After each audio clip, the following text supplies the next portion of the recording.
A light magnitude 2.9 earthquake hit 21 kilometers, 13 miles, away from Guatemala City, Departamento de Guatemala, Guatemala, in the morning of Saturday, July 12, 2025 at 10:37 a.m. local time, GMT-6.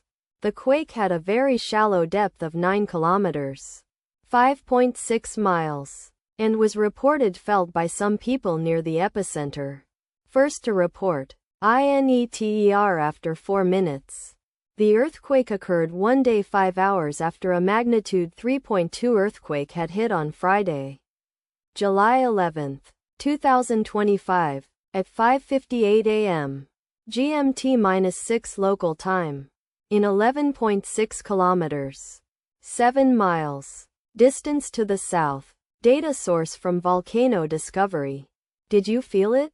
Let us pray. May the earthquake that occurred not affect our brothers and sisters there.